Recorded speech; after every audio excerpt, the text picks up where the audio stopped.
once again, what I want to do is go very quickly through the historical background and then pose the question, what happens in the age of neural machine translation with the ideas and methods of descriptive translation studies? Okay?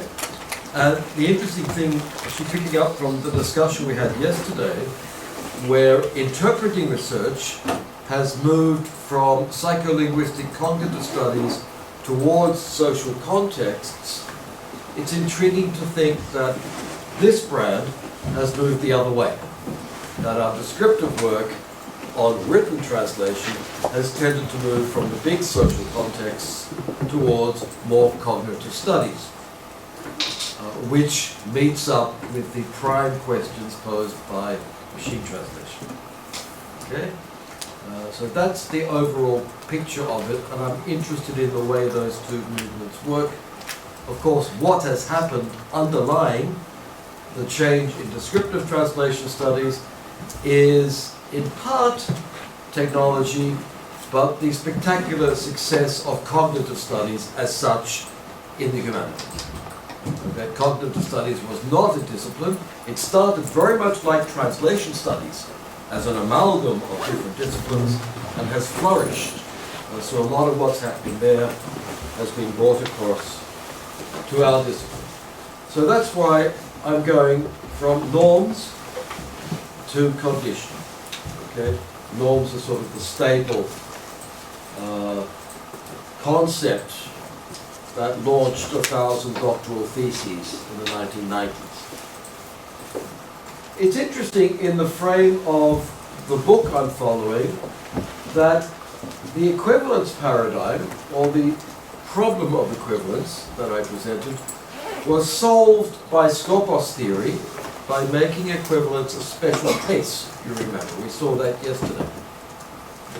In descriptive translation studies, especially in the hands of Gideon Turi, the problem was solved in a different way. Turi regards all translations as being equivalent by definition. That's what makes them translations. And now we have to discover what equivalence means in each case. This is reversing the relation. Turi was brilliant at reversing relations. So, we have a problem. What is equivalence? How can we be sure about it? Skopos says equivalence is a small thing. Look at our other things. And then DTS, Descriptive Translation Studies, says, no, equivalence is everywhere. It's a very big thing.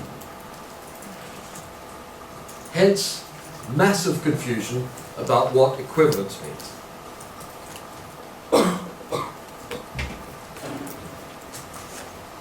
What we're calling descriptive translation studies was coming from different places. A lot of the basic impetus comes from the Russian formalists who were working at the beginning of the 20th century in Moscow and in St. Petersburg, and they were working on the formal properties of language, and they were formalizing concepts of literature and culture. The emphasis on form is not gratuitous. In the days when Saussure and his followers, Bali is a very important figure there, or the debates around structuralism in that period in French and German was a problem of meaning. What is meaning? The philosophers were worried about what is meaning. The formalists were more interested in how is a literary text literary? What are the features on the level of structure of form that make this text aesthetically pleasing? Or how are literatures working as abstract systems? Not questions of meaning. And that's the tradition that comes through the figure of the Israeli scholar Evan Zohar, who encountered the Russian formalists' texts while in Copenhagen. Gideon Turi was Evan Zohar's student in Tel Aviv, and they and others formed what's called the Tel Aviv School, within which you'll find excellent research on interpreting by Miriam Schlesinger and others. Okay, so that's one genealogy. that we have here. Another line goes from the same sources through work done in Prague and Bratislava, and they are known as the Prague School of Translation Studies, Popovic and Žiží-Levy. And the third strand goes from the same origins through the translations from Russian into French originally, by Todorov, was the first book translation, and this was picked up by James S. Holmes in Amsterdam, an American scholar in Amsterdam, André Lefebvre, José Lambert, Theo Hermans, Raymond van den Broek, who were working at that stage in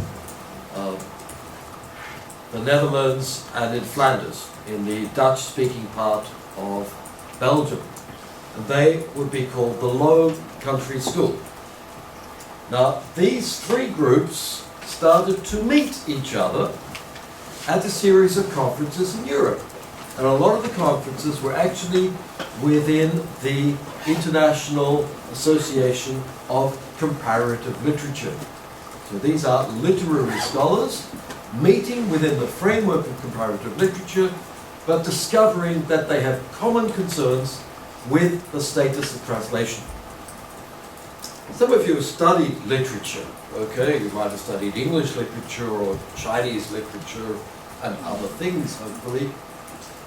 Usually when you study a literature, you do not study translations.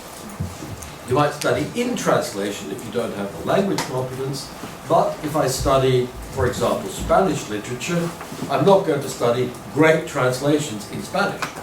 They exist, but they're not part of the object of study. So their concern within comparative literature was that the status of translations was simply not being seen. It wasn't discussed, it was invisible.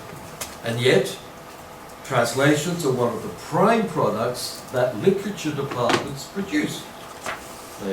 And they train translators implicitly. Okay? If you're studying English literature in China, what do you do with that? You teach it, and then you translate it. Teach it. So they had a concern with something that was not being discussed. They met at these conferences. The basic publications in the late 70s and 1980s are conference proceedings, and then 1984, a book is edited by Theo Hermans, which is called The Manipulation of Literature, which is a striking title. Somebody's changing your literature, it's being manipulated.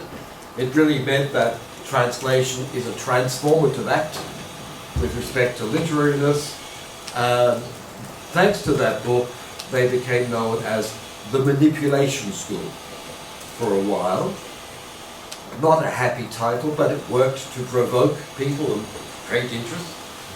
And then in 1995, Gideon Turi published a book called Descriptive Translation Studies and Beyond, and he virtually gave the name to it, Descriptive Translation Studies, in that year.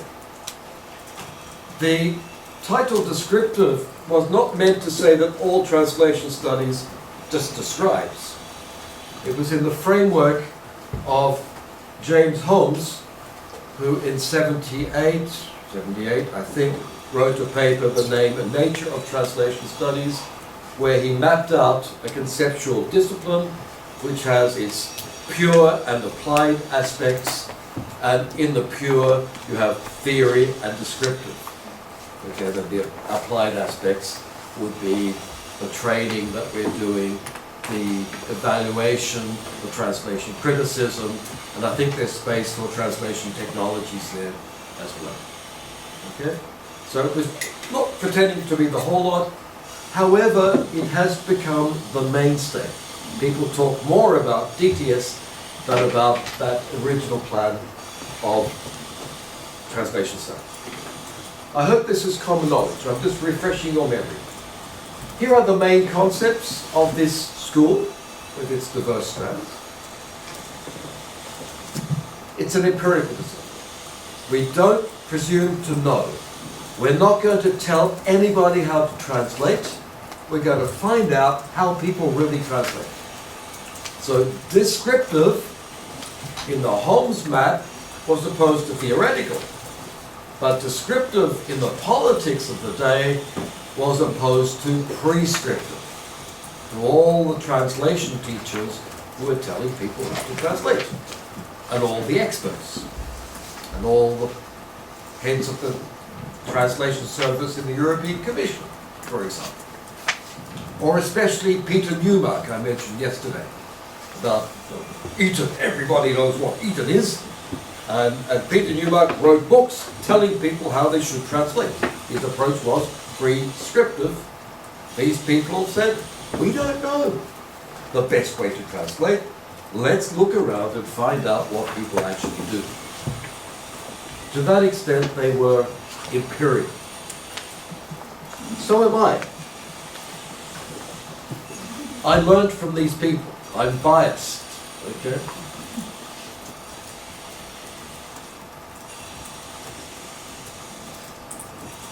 One of the major models that they had was of literature as a system, and literature as being part of society.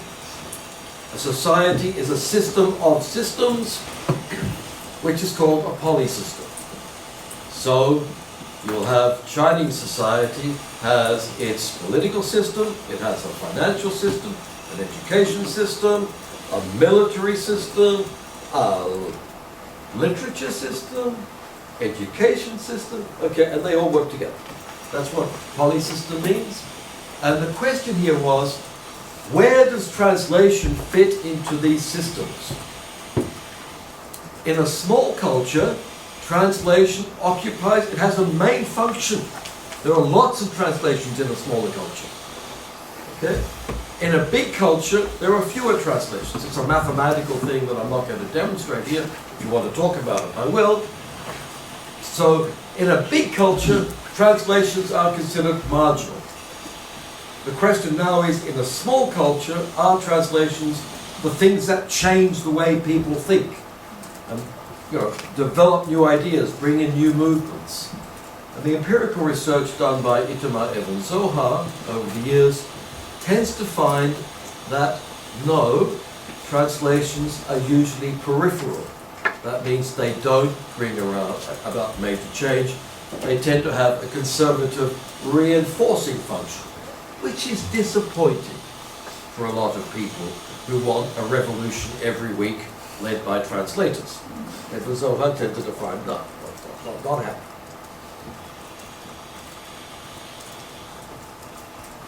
I should point out in passing that these people also they're accused of being theorists.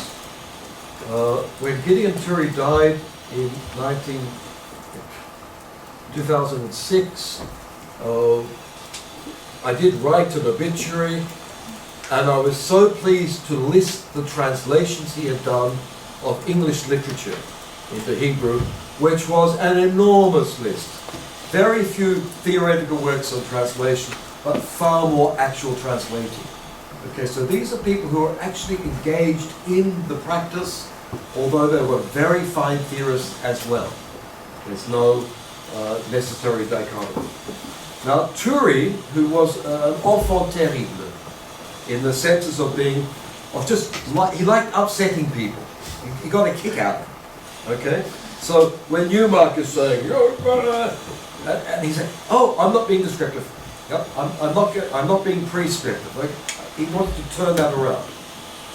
When all the translation teachers in the world were saying, be faithful to the source text, read the source text, understand the source language, Turi said, you know what? In order to discover what translators do, we have to start with the translation, the target language, and not look at the source. Just look at what they do in their language and what position they occupy in the target system. Just reversing the whole relation, just to upset people.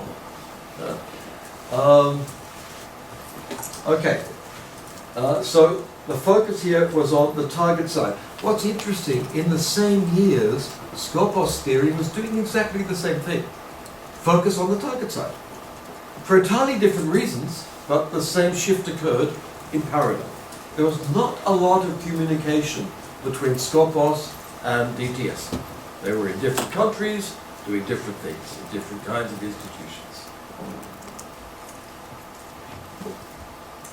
Gideon Toury was very interested in what people think translations are. Okay?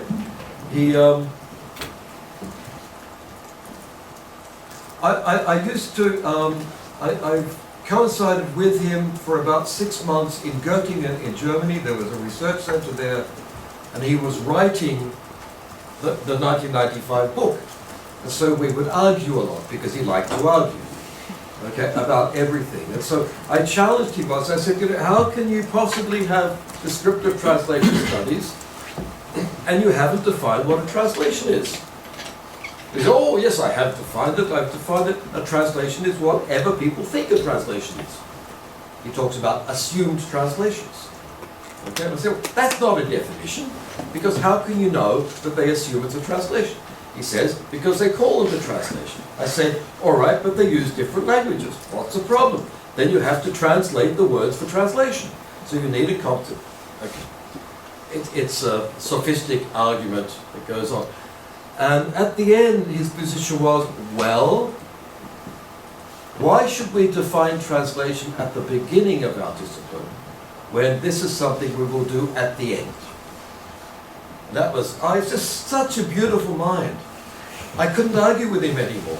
He just beat me.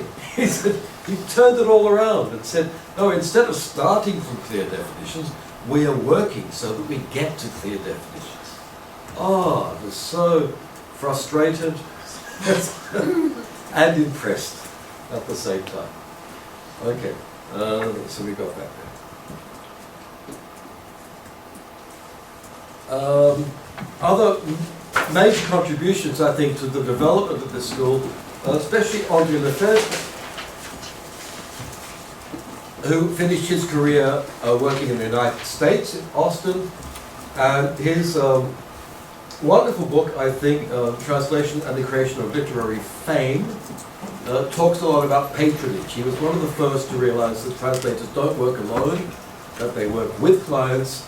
He's talking about literary clients and patrons who may be publishers, but certainly in previous centuries they would be aristocrats or regimes who employ translators and reward them for saying good things, etc. So there's a definite sociological input in the work of Lefebvre. The work of José Lambert, all of these have worked on many different things, but for me, Lambert was very useful because he took the methods and the concepts of DTS away from literature and said, let's look at other things, like language in international banking, or the language in scientific journals. Okay, so he did a lot to open up his methodology and take it beyond literature. Those are the basic concepts. I'm not going to go into any of them in great detail, except for just one, which is norms. Okay? Norms, that's Gideon Toury. He studied with Evan Zohar, wrote one early book, which is difficult to read, and I picked arguments with everybody. And then 1995, a re-edition in 2012, revised edition. He was very concerned with establishing translation studies as a discipline and trying to give it a meta-language and a focus. And he was very successful by bringing the notion of norms across from quite behaviorist sociology. To my mind, not a very nice kind of sociology, but it sort of worked. What are norms? There's your definition. Okay. It says that for any society, they will have ideas about what a translation should be, and they will reward things that are close to that idea and penalize or sanction those that are not. So you see that parabola, that's Gideon Toury's hand-drawn parabola of norm theory. Okay. At the center of that parabola, you have the hardcore things where everybody agrees this is not just a translation, but a good translation. And then you would move either side of it and you find that when it goes below the line, it's being penalized. So we might think of something like, let's say, a translation is exactly as long as the start text. Okay, would you believe? Ideally. Give or take the difference in language systems. But they are of the same length. But it could be a bit longer, but not too much longer. If it's a lot longer, we're not going to trust it. We're going to say, hey, the translator's adding their own stuff, and you get penalized. On the other side of the parabola, it could be a bit shorter, but not a lot shorter. If it's a lot shorter, it's going to get penalized. And so we can see here that there is a norm. It says translations are expected to be as long as the source text, more or less. And this norm can be operative or not operative in a culture. It's operative in our cultures today, I think. Not operative in medieval Indian, Indian in the subcontinent of India, where the epics could be retold at a long version taking 3 days to perform, or as bedtime stories. And that's the same material. It would all be the same concept of anuvad, as retelling. So we can see that some norms are operative in some cultures, some in others. And the discovery of norms was in fact the discovery of different translation concepts. As I said, in the 1990s, this was convenient because it gave people something to discover that they didn't know about. What are the norms of translation, I don't know, of French philosophy into American academic English? We look at it and we find that in this particular genre, the translations are very foreignizing and lots of French foreign terms are imported, and there are very long prefaces and there's lots of commentary in the press. Whereas in other fields it's entirely different. So we start to get an idea that what a translation is depends very much on what norms are pertinent to it in that culture. This really opened up the world of translation to an enormous diversity, completely opposed to the prescriptivists who believe translation, a good translation, is just one thing. I just pick up Niklas Luhmann, a German sociologist. I like this phrase. Norms are counterfactually stabilized behavioral expectations. So they're in what we expected to happen in our behavior, and they are counterfactual. That is, they're not going to change on the basis of evidence. Okay? He's talking about law. It's a norm in our cultures that we shouldn't kill each other. Normally. Easily. Without a good reason. Okay, we shouldn't kill, right? That's a norm. Well, we all agree on that. And yet all our cultures have murderers. So would you think, if the number of murderers becomes 20%, is the norm going to change? No, because it's counterfactual. If it's 80%, I think it would change. Okay? But because everybody's going to kill you kill it. Right. I'm not going to go into that, but this counterfactual is important because some people, particularly in Spain, took Turi's concept of norm as being a statistical concept. That if you just count up the number of people who do something, if it's a majority, then it's a norm. No, norms don't work that way in sociology. They are expectations of what should happen, not reactions to what does happen. Counterfactual. Okay? So I think that mathematical or statistical reading of norms certainly goes against the spirit of what Turi was writing about. You can do it, it can be interesting, but I think norms are something else. Norms can be expectation norms, as we said. We can also get it from translators and asking them what they believe they should do. So we can do interviews with translators or interviews with interpreters and find out what they said. Okay? We can also look at what people get better at as they practice their profession over time, or as they learn and develop in a training program. You can have developmental norms. Okay? There are all these kinds of norms at any level. Here's one norm. In modernist French culture, foreign verse was, and still is, translated as prose. Foreign verse becomes prose. So Edgar Allan Poe, whom I mentioned the other day,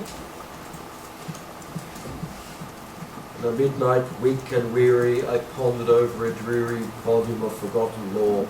Okay, and it rhymes and it's got rhythm in English. Into French, just prose. Why? Well, that's another discussion. Okay, it's just the norm. Whereas French into English, in verse. Poetry into Chinese becomes verse or prose. If it's verse in English, does it become verse in Chinese? Yeah, not for French. Okay, we can discuss why, and it has its history. Yan Fu, I'm sure you've heard of. There's these famous 3 principles and things which we could discuss. But when I look at explanations of his translation, because I can't understand his translation of Huxley, which is the famous one, I'm impressed by the fact that he names Huxley in the 3rd person. The author is he.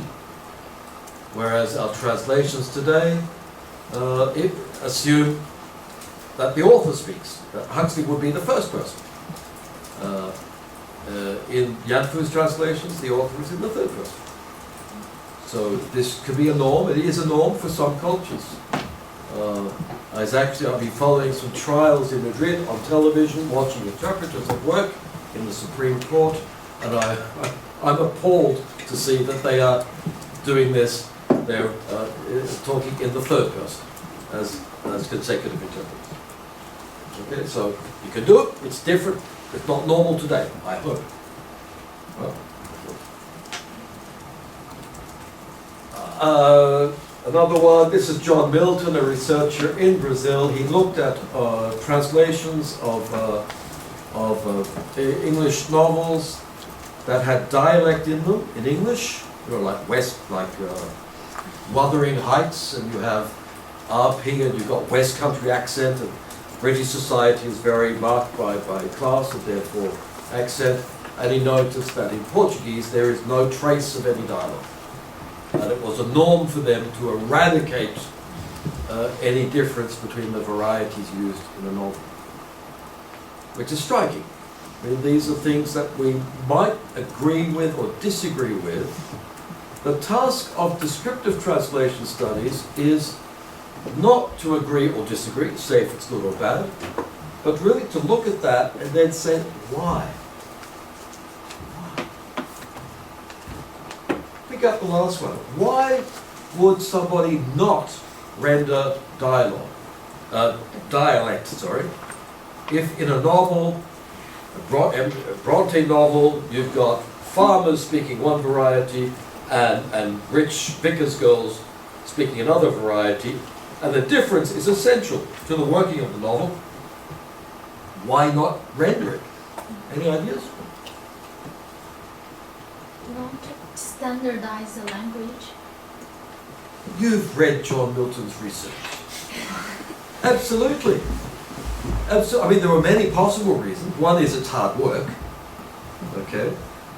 2 is there are no available dialects, but there are. But the main reason was that at the time the novels were being published, it was in cheap government-produced literature for the circulating libraries as part of a literacy campaign.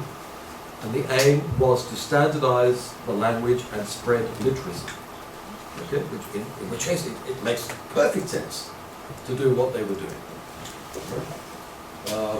You could find reasons for the others. French culture, I think it's basically that they thought that no foreign verse could ever be as good as French verse, so let's not even try. You know, there was this intolerance of the foreign, this belief in supremacy that sustained that particular strategy. Okay. I think I want you to do something. Yes, I do.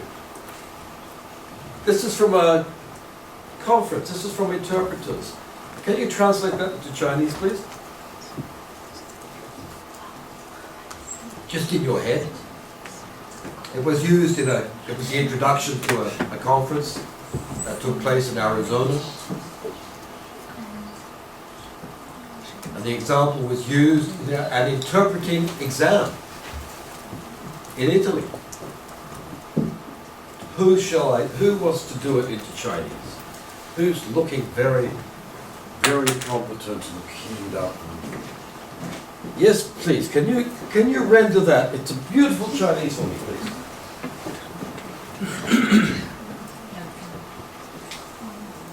本次会议将在西部举行，西部是牛仔和印第安人之乡，并且没有。You lost trust. I don't recognize the last two words. Doesn't matter. Please, into beautiful Chinese. Win my trust.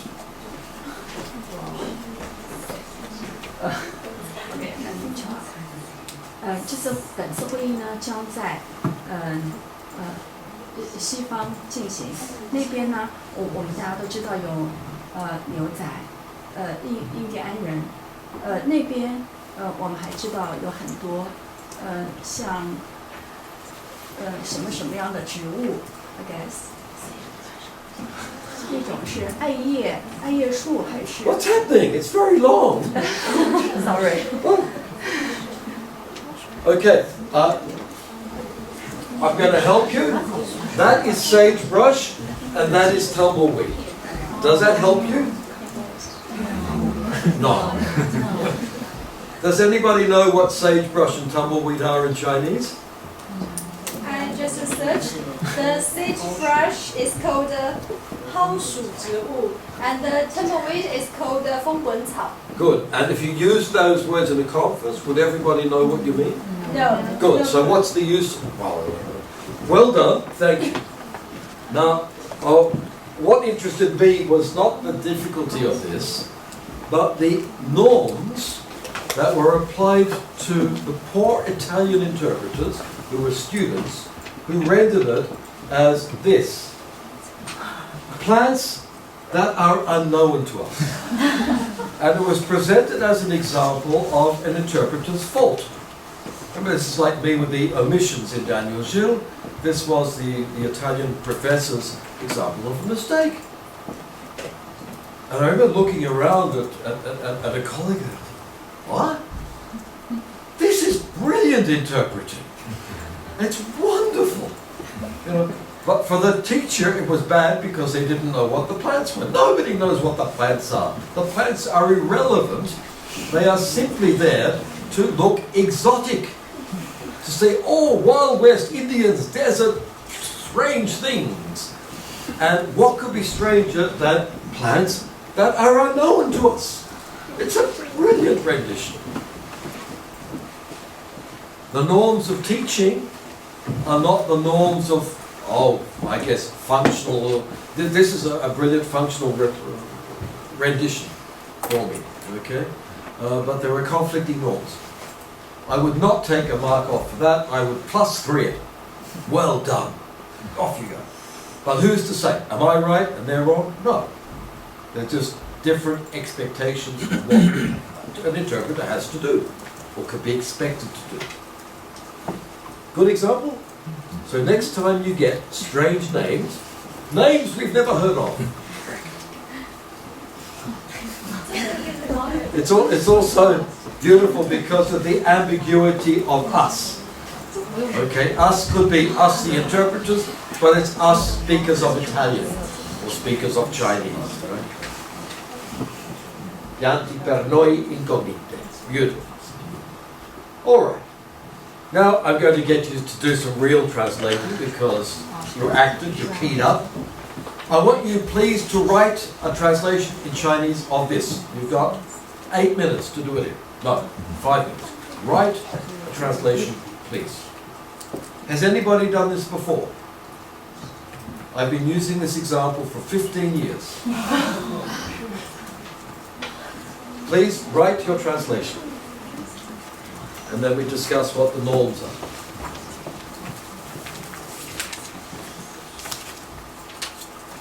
And I do mean write the translation. There'll be a test on this afterwards. You can't see it? Yes, you can you?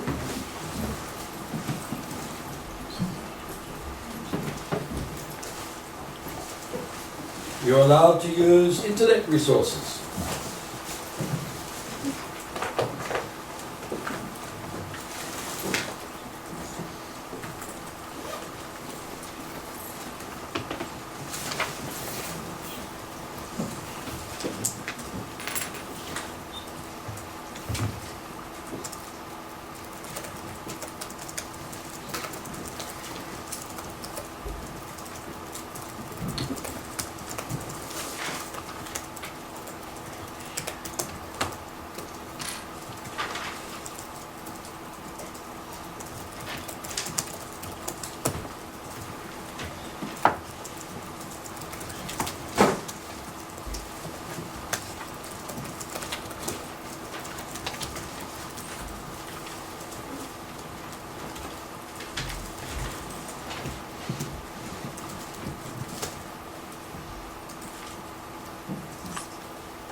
These are the students who are sitting there.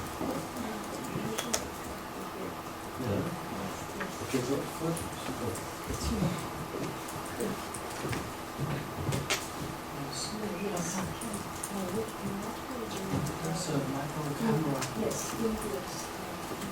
Oh.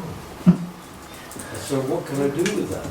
Can I click on him and make him turn him off and on? I can let you speak. Oh. Can I record you?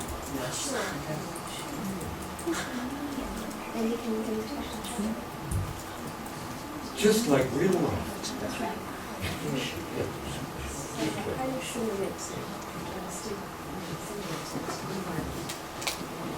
Why?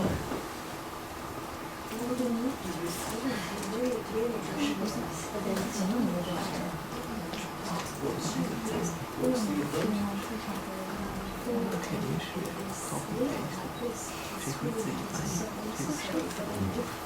Students are seated in different ways, you don't really see each one. And the picture of the school. So it's something supplementary, but it's not a must. For me, it's not a must. It could work with distance learning though. Yeah. That would be fun. But it doesn't connect with computers.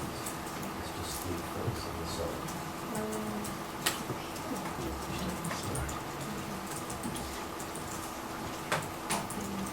So I can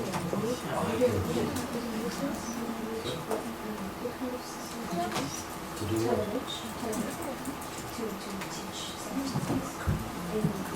We don't do so. Oh, in Monterey? We've got booths, you know. Well, lots of technology. They bought 2 or 3 systems and they use it for this model. How do they teach? The booth is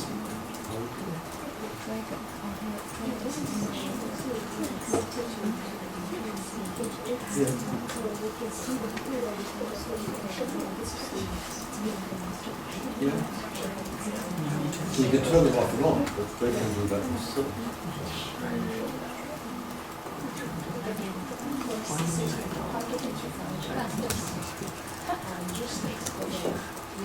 No, we had a lot of the systems for recording the 2 tracks. So you could revise it, the student could listen to both afterwards, turn them up and down. Okay. And then the teacher would then try to make comments on top of it. So you would get the student's performance would be a 3-track audio that can be available. It's actually got to be cheap to do. You can use something like Audio City. Really, really cheap technology to do that. And I forget the word.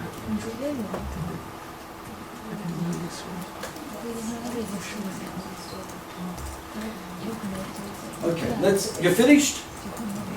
Okay, because we're chatting here and this is I'm supposed to be teaching you stuff. All right. Any questions about this text? Now, who went to my lecture yesterday? Who was at the lecture yesterday? What was it about? Scopus. What does Scopus teach you? Whenever somebody gives you a translation to do? Instructions. Who asked for the Scopus? Nobody asked. 2 hours of my work, zero effect. Or is it that you all learned from me that the actual purpose is in the text? What's the purpose of this text, do you think, please? It's like an introduction to the software when you first launch the software. Lovely. Is it? When you first launch it? Yeah, or where else? It could be on the official website. Okay, do you need more instructions from your client? Would you go back to your client and say, give me more instructions? Actually, you're quite right. It is a text. I was frustrated because it was on the box. It was on the printed instructions. It's really old. We used to have printed instructions then. So I read this once, read it twice on the instructions, opened up the software, same text. Actually, it's a chunk. It was longer and short. It was adapted, but it's the welcome chunk for this software. Okay? Now, some questions about it. Have you really translated it? Or have you been pretending? Right. Come on. Yeah. What am I doing wrong? Hold on, I can go back to manual. So, do a click in the middle. Lovely. Yes. Who translated create reports twice? Why not? It's in the text. So we have dethroned the source text, right? As Faber said. We got rid of that. Why did you get rid of it? Because it makes sense. It looks like a mistake. Okay, so we can intuitively form a purpose, and from the purpose, figure out that, well, what's not worth the risk. To get rid of one of them, it's a low-risk movement. Yeah, it'll make the text flow better, and it'll get trust from the reader, and your client won't be any the wiser, we hope. Okay, unless we have misunderstood the purpose. Now, if you know that's a mistake, tell me, oh dear me, did you put a space between naturally speaking? People who rendered naturally speaking. This is a mistake, isn't it? There should be a space there. Who did put a space in? Nobody. So how do you know create reports is a mistake, but naturally speaking is not a mistake? This is a proper term. It's a proper name. How do you know?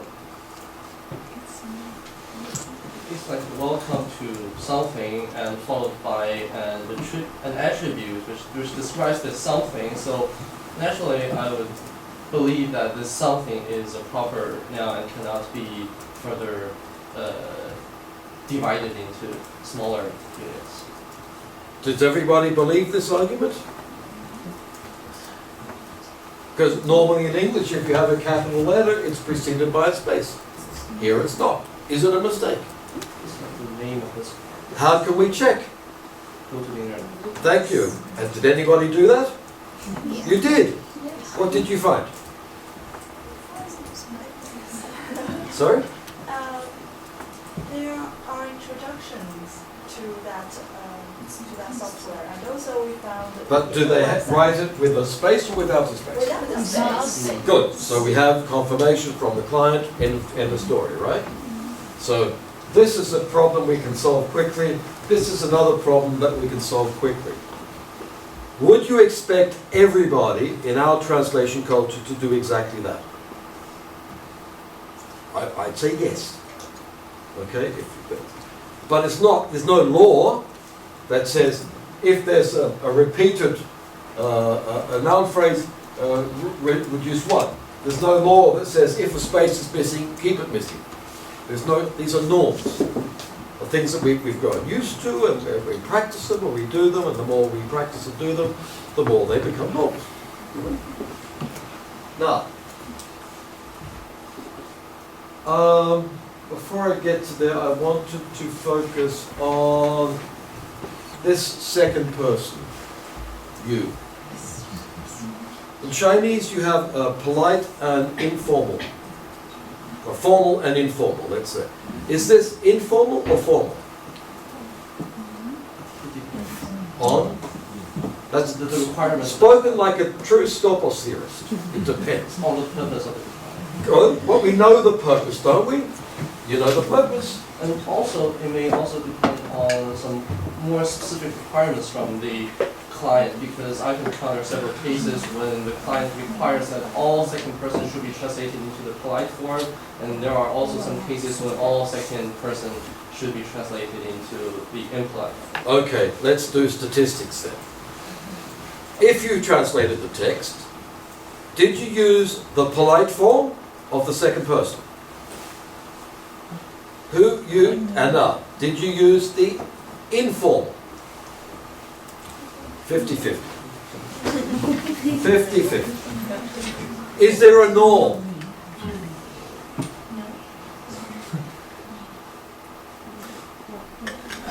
Are your clients in China or outside of China?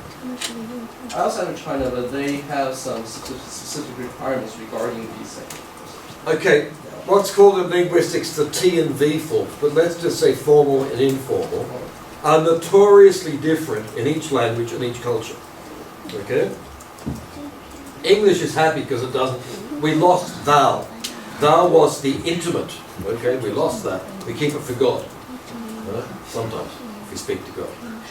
Prayer. Anyway. Now, going into Spanish, for example, it will always be the informal. In Spain, it will always be the formal in South America. You have to know what country you're going into. Going into French, it's always formal. Going into German, it's always formal. Except, I found a web page from Apple, and on the same page it's got the product information. I must admit, this was into Spanish. Some products it's formal, other products it's informal. What's the difference?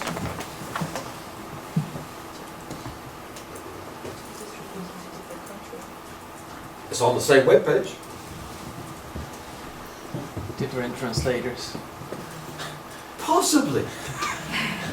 But Apple is really super controlled. You know, control freaks, man. I mean, their websites are really all the same all over the world. They all look, you know, it's a standardized company. Distance of the audience.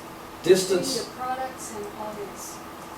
what, physical distance? Psychological distance. Psychological distance. Informal sounds close distance. Oh yeah, that's the effect.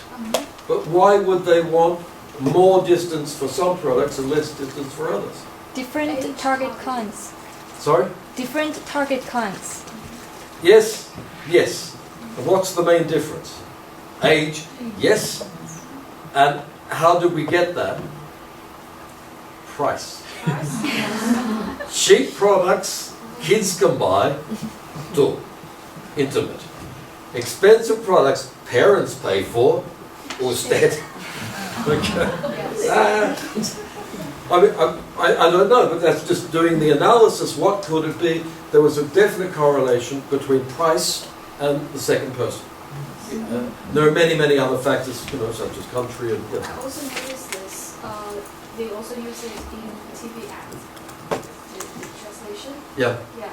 Also Yeah, use that. it depends on TV ads, the time of day. There's an afternoon when kids are watching, an evening when parents are watching, and you could change the second person according to that. So that's really interesting, because I got sort of 50-50 show of hands. In this case, we don't know.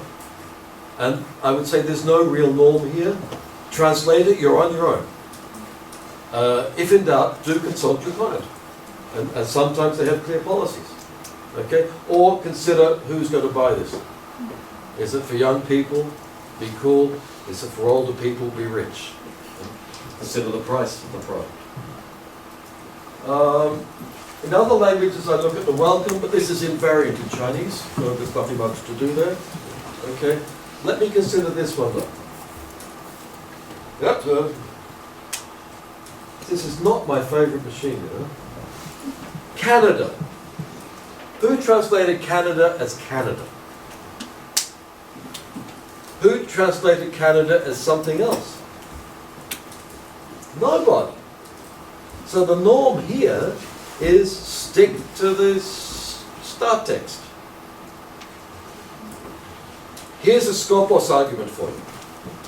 You've translated for a product that works in what language? It's a product for speech recognition, right? What language does it work for? What language did you just translate into? So the buyer speaks Chinese. The buyer probably wants his product to work for what language? Good. Makes sense, right? Okay. Now, Canada has two main languages, right? What are they? Yeah, two official languages. Is Chinese an official language in Canada? Not yet.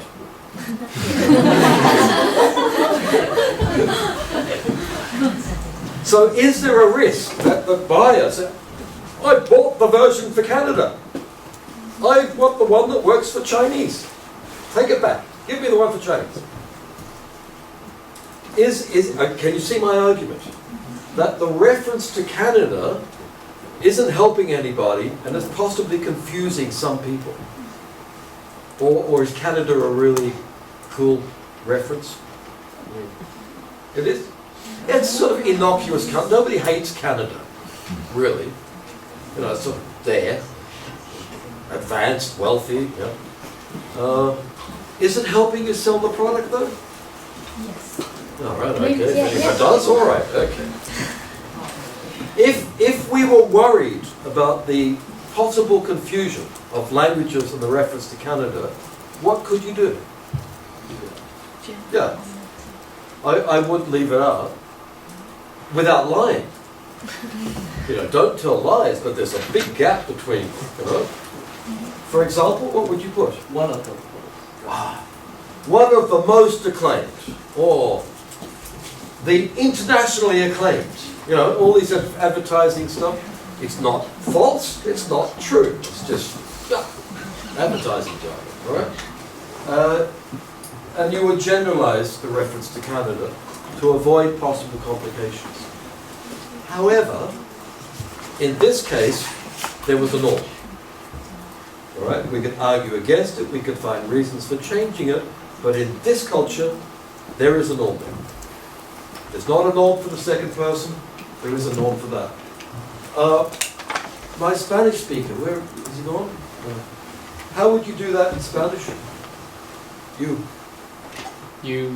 I would use the polite form. Would you?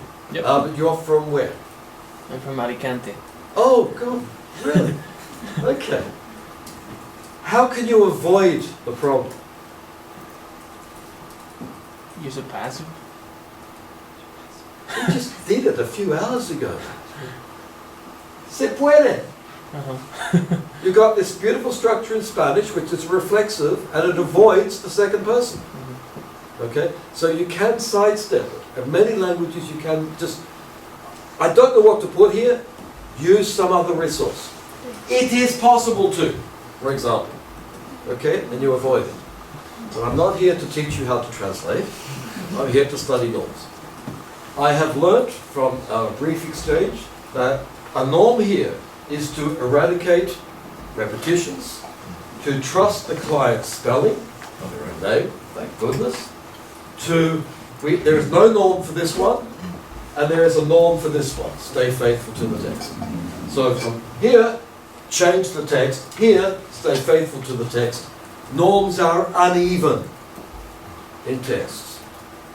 Norms are not stupid, but people talk about domesticating translation, foreignizing translation, as if there were just two things you could do and it applies to the whole text. Go down and look at some real translations and you'll find different strategies for different problems in the same text. It's quite rare to see them all moving in the same way all the time. So I really, really don't like this reductive binarism of one way or the other. Literal versus free. Foreignizing, domesticating. Okay, it's good for an argument when you're getting drunk. Okay, that's about all it's good for. But descriptive work will show that translations are much richer and much more subtle, with translation problems occurring on many different levels. Now, as I said, what did you do for this? Did you leave it in English? Write it in Chinese? No. What did you do? TNS. Sorry? Just use the first. Okay. Okay, we get the options, right? One, who left it in English? Only. 20%. Who explained it in Chinese? Who put it in Chinese? We have some, good, this is good, that's 8.5%, exactly. Okay? Who did both? Who put it in English and explained it in Chinese? Good, that's 7%, a respectable thing. Who gave a new name, DNS? DNS. Who else? You have a friend up there? You are a creative No, it's different. I translated into Dragon 语音识别. It's a kind of, the name on their official website is a combination of Dragon and the Chinese translation of naturally speaking. Okay, so you're in a minority and you're in a minority. But a creative minority. I mean, if we got the curve, we can see that there is, the norm thing in the middle would be to leave it in English, or add an explanation, the two things, and then we've got something happening there and something happening there. Does it mean that the people on the edges are wrong? No. Could you be penalized? If you use DNS and nobody knows what it means, you might be. But if you're doing something that's done on the product website, you might get a ticket. You might take a risk of being on the edges of the norm and be rewarded. Okay? So, on this one, there is no norm. There are several norms happening. Now, as I said, I've done this text for 15 years. This is from my class in Monterey. It's about 70 people there, and we have these languages, okay? For this problem. And the options available here, I've simplified. It's render in the target language script, okay, so in Chinese characters. Explain it in Chinese. Use the source language, okay, so leave it in English, or leave it in English twice, since it appears twice in the text. Now, for people going into French, they all did the same thing. They all left it in English twice. This is a translation culture with a very strong norm. They all agree, they all did the same thing. But it was easy because there were only 4 students. Spanish, a little bit of variation. Some guy got clever and decided not to repeat the English word, but alright, basically pretty coherent.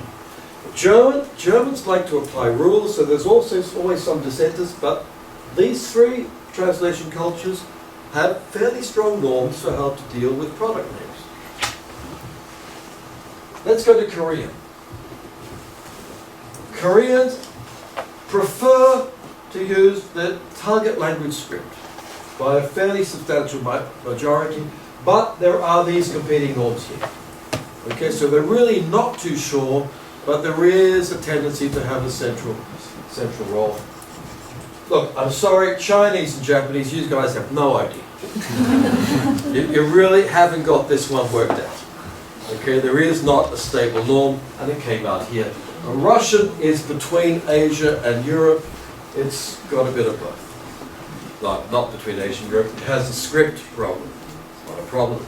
It has a script resource, so really, as do the languages with characters. Okay? So from this, okay, this is statistical analysis.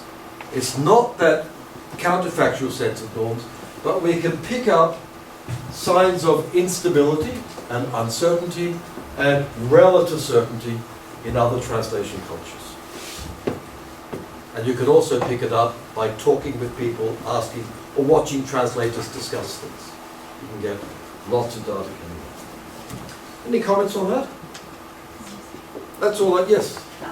I'm just wondering, does it have to do with the proximity of cultures? Because the source text was in English. So for those cultures, German, Yeah. Spain and France, Germany, Spain and France, they translated in a very similar language into their target language. Yeah. So that's why they conform to the norms or adopt a literal translation approach. We would expect something like that. I think that the logical explanation for this particular problem is that they all use Latin script. Okay, whereas the others have other scripts. Often cultural proximity doesn't work if it's an age-specific product. Okay, so my son is a gamer, and all sorts of people are in there using all sorts of languages, but it's an age culture rather than anything else culture. Okay. I'm going to go fast forward, I think. This is another example of descriptive translation studies, and this is looking for the norms of conference interpreting. Okay, since you train conference interpreters here, there's some quite famous studies. The original study was by Ingrid Kurz on conference interpreters in Germany and Austria. And the basic questionnaire has been used throughout previous replications of the study. This is conference interpreters themselves being asked to rank the importance of these features. Okay? So we were talking to somebody over lunch who's done something similar with conference interpreters in China. I don't know if the same questionnaire was used.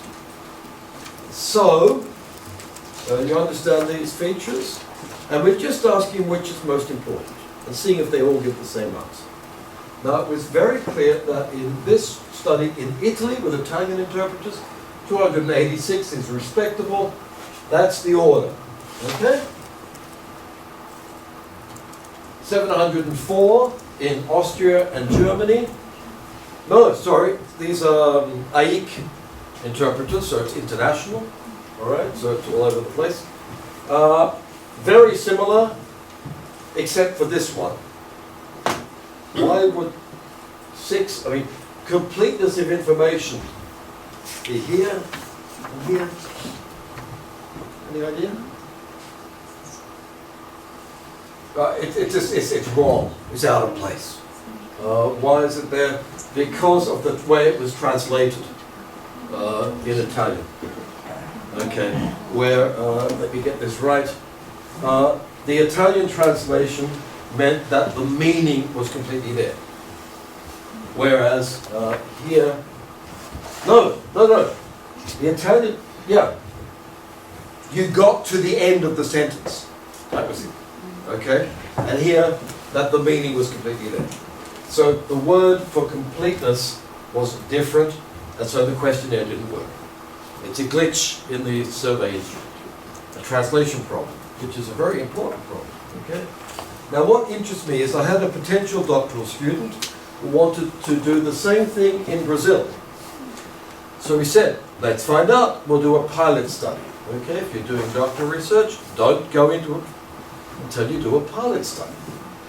Find 8 professional conference interpreters, apply the questionnaire in English so we don't have a translation problem, and what happens?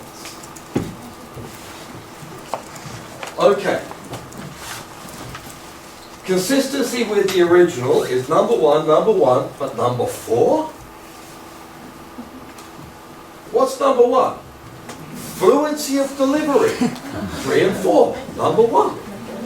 Forget about the original, just keep them fluent. What's number 2? Terminology, alright, no problem.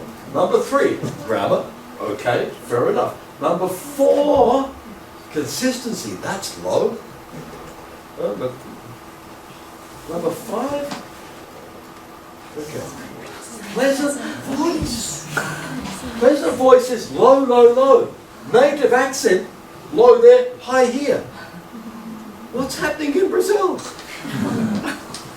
I have no idea until I was in the airport at Rio de Janeiro waiting for a late night flight. It's all in the semi-dark, it's got blue light, very cool, right?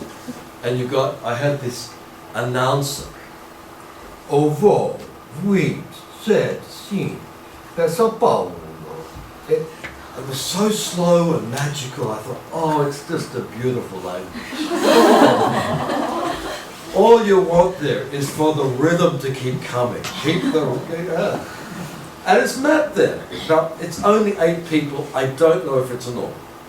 But it's giving indications that what's a norm for people in Italy or in the Hague may not be a norm for people using conference interpreters in Brazil.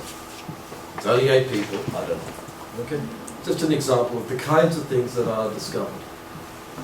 We didn't do the study. We didn't do a bigger study, so it's, if anybody wants a free trip to Brazil to interview conference interpreters. Yeah, sorry, I did that with my... No, we did that. How are we going for time?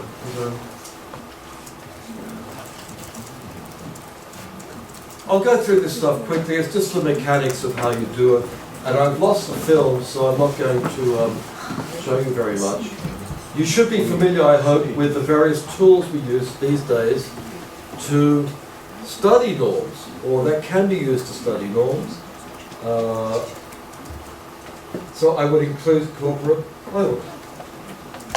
And these are all the films. I had lots of films for you, and none of them were working. Okay? So that, just to let you know what you're missing, that was an example of a think aloud protocol. That next one is an example of, you know what I mean by think aloud protocol?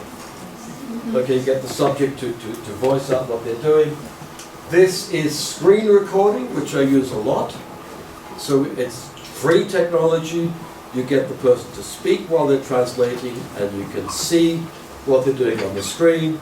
You can have a keystroke log with it, and if you like, you can have a video of the person's face, so you can see if they're suffering or not. At that point, it's pretty rough, but it's sometimes fun to follow, okay? So that's the transcript of the Think Aloud protocol. Yep, it's disappeared. Come on. What's going on? Okay, let's try this. Oh, that's a really good film of the eye tracker in my office and people using it. So you can't see that. This is a really cool film of eye tracking on the screen, where people, you can see how they're going over and where the eye is looking, but you can't see that. If you want, I can deal with these. I'll fix up the videos later on if you like. I just want to indicate that I don't use EEG mapping, all right? Some of the stuff we've been doing with eye tracking, though, is good fun. Oh, man. No. This is really terrible.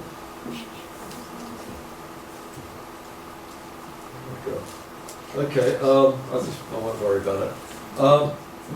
What I want to, yeah, it's really slow, indicate that because of the technologies we have, the research, the kinds of things that we are describing have become closer to cognition, closer to what's done on the screen. So this approach that started with the large systemic questions or comparing texts, suddenly we have ways of getting into the black box, getting news about it, and we're coming far closer to cognitive studies. One reason is the rise of cognitive studies as an independent discipline. The other reason is the technologies that are available. Okay? So I won't go into the technologies. I do want to give you a short list of the things that have been discovered in this more cognitive side of descriptive translation studies. Okay? This is a summary, based on a summary developed by Birgitta Englund-Dimitrova, okay, a researcher in Sweden, and she does this list, and I've filled it out and followed it, but I'm not plagiarizing it. We find that if you compare novice translators with experts, who could be professionals or final year master students, since they're easy to locate and capture. Are you doing it? Yeah. Ah. I'm sorry. So you're doing it? Okay, I'm going to jump over all of that. Am I? No, I'm not. Oh, no, I'm going to jump over that. Yes.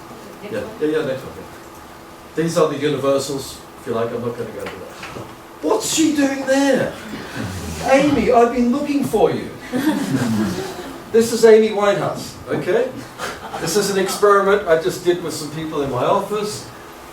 This is an interview with her, all right? And they had to sight translate, read it and vocalize the translation into Spanish, okay? What am I interested in here? Well, these are all the points where the person stops. And you can see the numbers. So you can see how long and where the main problems are. You see how complicated the actual process is. Okay. Domesticating versus foreignizing? No way. It's really, really, really complex.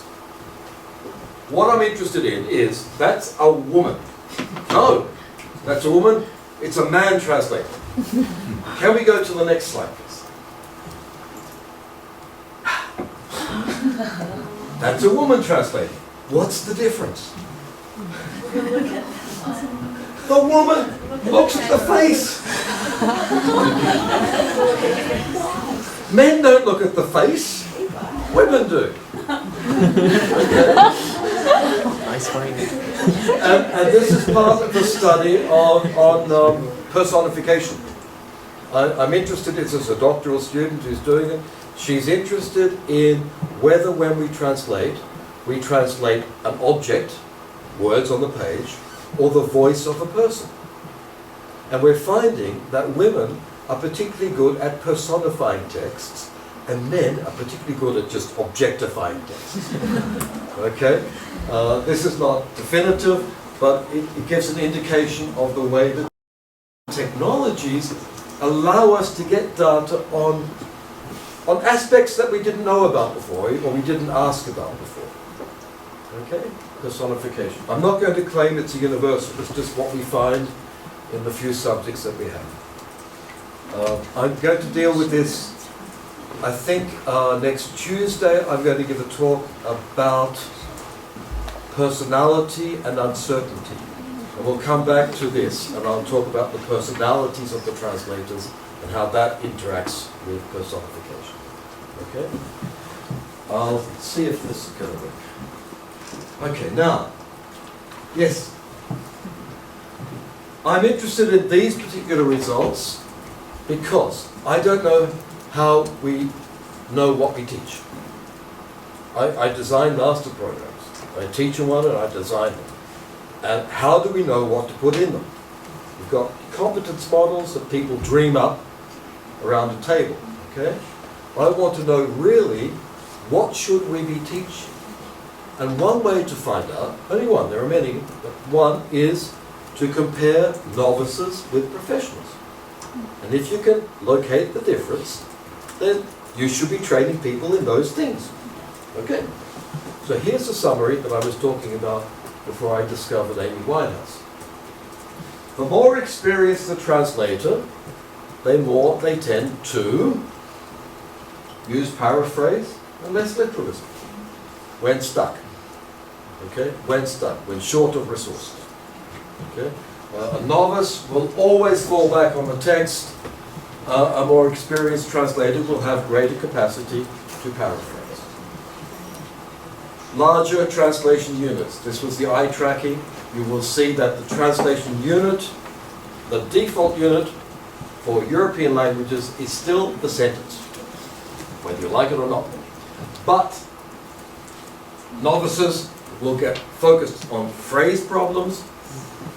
Professionals will be able to look beyond the sentence to get more context. Okay? This is interesting. This is from Arndt Jacobsen, that professionals spend longer reviewing their work at the end. Novices don't want to spend time reviewing. That means looking at it as a whole. But the professionals make fewer changes, which suggests they have more confidence than the novices. Okay? So these are all process type results, as you can see. Professionals read faster, but you would expect that because they're professional readers. And in the eye tracking, it's dead easy on the screen to have the start text at the top and the target text at the bottom, and to count how long they're looking at one or the other. All right? So novices look at the start text a lot because they're trying to figure out, I don't want to be wrong, I've got to be faithful, and all this. Where professionals spend a lot longer looking at the target text. Let's make it sound good. Okay? That makes sense. You know, top down, bottom up? Bottom up means you sort out the small things and they get the bigger things and they get the bigger things. Novices will work like that. Process words, phrases, sentences, paragraph, text. Professionals will start at the purpose, the text, the function, the micro functions, and work top down. Not entirely, but more one than the other. Okay? For that very reason, professionals will tend to refer to the client or consider asking the client. Novices never do, because they think the client is only the teacher. Professionals have automatization, that is, we learn routine solutions to routine problems. I gave the example of the reflexive in Spanish being passives in English. But, and I mentioned this earlier, professionals will spend longer solving the big problems. And my explanation of this is that they recognize there are high-risk problems and low-risk problems. But other researchers have found this difference in the rhythm of problem solving. And I think it's very important that professionals can be critical of the text. They'll know when to change the text and they won't be too worried about changing it. They have greater confidence in themselves. And a lot of what we train people in is simply how to be arrogant, let's face it. Okay, but how to feel sure of yourself when you're making decisions that have no firm grounding in norms. We're winging. We have to make these decisions that are indeterminate because they are not norm-based, and professionals tend to be able to do this better than novices. Novices feel terribly guilty when they do things like leave out bits and pieces. What's missing here is what happens between novices and professionals with respect to translation technologies. I know of no research like this that deals specifically with translation technologies. I know of lots of cognitive research about how professionals use technologies and interact with machines, but I don't know of any that compare novices with professionals. If you You're looking for a topic. There's a blank space there. I think I know the reason why. I think it's because, as a rule of thumb, when I'm teaching translation technologies, the younger the student, the faster they are. So whereas for everything else, the professionals are faster than novices, I suspect that for technologies, it might be the other way around. I don't know that. Okay? But I am observing that when I train people, I do training in translation memories and in post-editing, and my classes are getting quicker and quicker every year I do them, which means that the students are just more tuned into the technologies that we use. So there you go, a blank space. So descriptive translation studies, I'm not going to go there,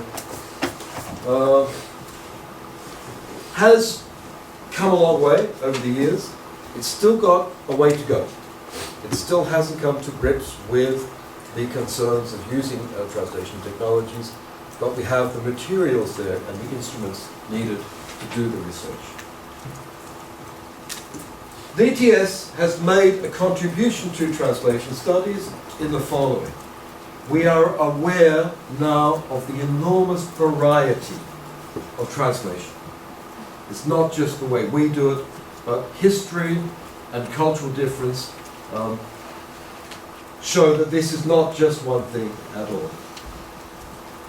Because it has brought in people from many disciplines with many research techniques and many different backgrounds, it has formed translation studies as an interdiscipline, and I think that's a very positive development historically.